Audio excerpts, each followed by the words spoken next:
Sa loob mismo ng simbahan, lumulusot ang mga residente sa isang barangay sa Apalit, Pampanga para lang makalabas-masok sa kanilang compound. Naging problema raw ito ng harangan ng dati nilang kapitan ang mga daanan. Nasa frontline ng balitang yan si Gary De Leon. Sa unang tingin, aakalain mong magsisimba lang ang mga residenteng ito sa Holy Family Parish Church sa Apalit, Pampanga. Pero daraan lang pala sila sa loob ng simbahan dahil ito lang ang daanan papasok at palabas ng kanilang compound. Sa simbahan, kailangan pa nilang ipagsiksikan ng sarili sa maliit na butas sa grills at bumaba ng hagdanan.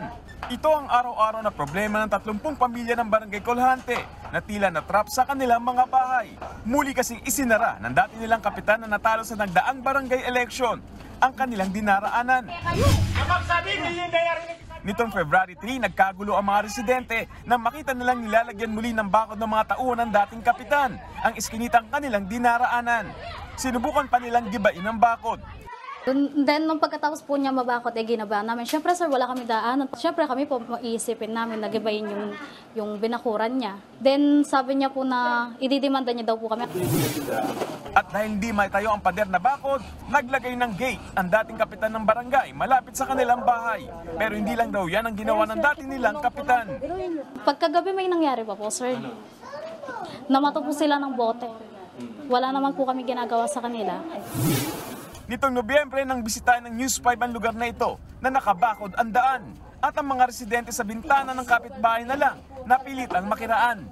Giniba ang bakod matapos magkasundo ang dalawang panig na maghahanap ng daanan. Pero nitong Enero, hindi natuloy ang kasunduan na magpapagawa na sila ng sariling daanan. Hindi raw kasi pumayag ang may-ari ng bahay ng bintana na dinaraanan nila noon. Nagibain ang parte ng bahay nila para maging lagusan. Hindi natuloy yun. Ayaw nang buksan. Kasi talagang sinabi daw doon na hindi na kami dadaan doon. Mabuti na lang at pumayag ang pari ng simbahan na pansamantala silang dumaan sa loob. Kaya ngayon, naglagay sila ng hagdan sa bakod ng simbahan para makapasok at makalabas sa kanilang compound. Pahirap ito sa kanila dahil matarik din ang hagdang inaakyat pababa nila. Nakakaya talaga, sir. Paano nakakaya? Siyempre po, bahay ng hindi naman talaga dahanan to. Problema pa nila, hindi sila pinapayagan sa loob ng simbahan kapag may misa. Inaantay namin talaga matapos bago kami dumaan. Yun lang. Kasi kung hindi, kapag wala naman misa, pwede na kami dumaan. Yung mga bata nag-aaral, kawawa talaga yung mga bata.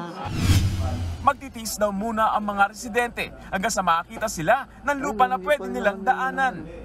Kaya pagdaan sa simbahan, sinasamahan na rin nila ng dasal para nga naman sa huli makita nila ang tamang daan.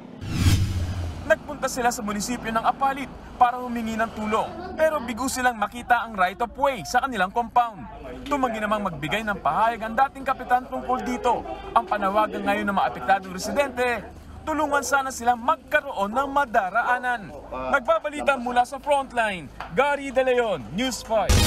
Mga kapatid, Jiggy Manikad po, iba na ang may alam at may pakialam sa panahon ngayon.